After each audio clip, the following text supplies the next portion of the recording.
Welcome to the Business English Podcast, the best place for non-native professionals to learn how to communicate clearly and confidently. My name is Tanya Suarez, and in each episode, you're going to learn specific skills to develop your corporate communication, American pronunciation, and career strategy in order to build the life you deserve. Let's jump right in to part 1. Tell me about yourself. So this is the first question in most interviews, and it's usually the first thing some people mess up. I'm not saying you, not anymore anyway. So what this question is not, what you need to understand before you craft your response, it is not asking you about your personal life, your family, your hobbies, and it's not asking you to repeat your resume. This is really important. Okay, now that you know what it's not, let's go into what it is. Tell me about yourself is the perfect opportunity to strategically highlight what you want them to know that makes you good for this job. Remember that they probably have your resume or CV in front of them. They don't need you to repeat it. Plus, that's a question later on, usually. What they want you to do here is they want to know that you know that you're a good fit. So you want to be very strategic and share the things that are most relevant.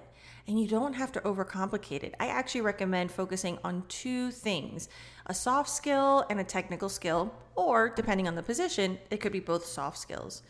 And you want to make sure that there are 2 skills that you have a lot of experience with and that's connected to the job that you're interviewing for.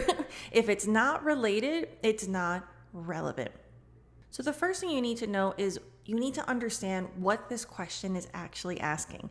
This question is asking not tell me about yourself, but more specifically, tell me what about yourself, what about your work experience will benefit me and my company if I hire you.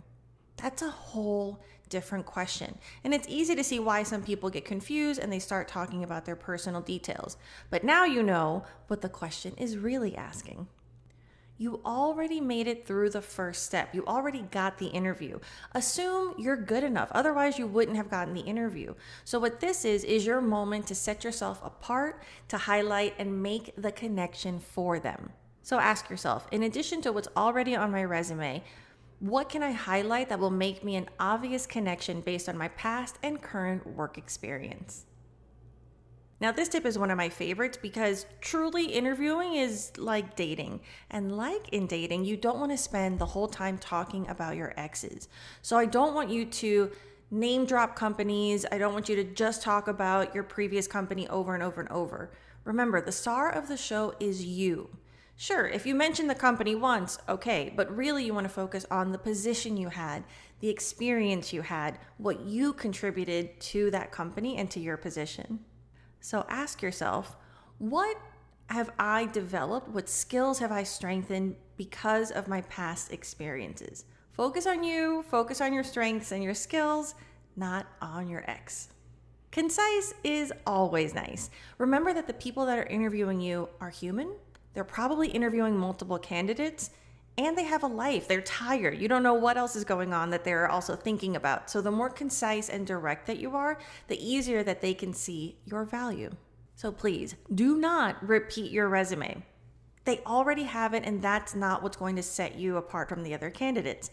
Instead, for example, instead of naming the last 3 positions that you did, focus on the most important skill that you learned or developed in those 3 jobs that is going to serve you well and benefit the company in this new job. And look, this question is not meant to be a 5-minute response. So you want to be concise, and 1 well-crafted, strategic, calm, and confident minute is a lot better than 5 minutes rambling on and on and on and losing their attention. So ask yourself, what quality in the job description best aligns with my experience? And that's going to help you strategically pick the one to focus on for this question. Now, this tip, honestly, this is my rule of thumb for life, communication, presentations, job interviews, you name it, this is going to get you really far.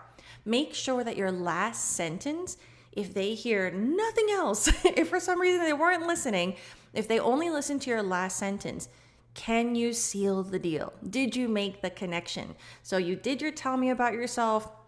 You said how long you've been in the industry. You told me about 2 skills and how you got that experience and how that's going to help. So your last sentence, make sure you connect. And look, keep it simple. It doesn't have to repeat everything you already said. Even something like, and because of all of this experience, I know that I would be a good fit for this position. So that's kind of a general statement, but at least it connects that what you were talking about was all for them. You could go into a little more depth, for example, because of X skill and Y skill, I know that that's going to help me be a better, let's say, leader if you're going for a leadership position at your company. So then again, you're just tying it in. The whole point of the interview is to make the connection. How are you going to benefit them? A great way to get more English speaking practice is to start your own podcast. Spotify for Podcasters makes it so easy to record, edit, and distribute your podcast right from your phone or computer. So, no matter what your setup is like, or how much experience you have or don't have, you can start creating today. Not only is it simple, it's totally free. I decided to start my podcast with Spotify, and it's helped me reach hundreds of thousands of people. So download the Spotify for Podcasters app or go to spotify.com/podcasters to get started. For more business English resources like articles, videos, courses, and one-to-one coaching with me, head over to tanyasuarez.com.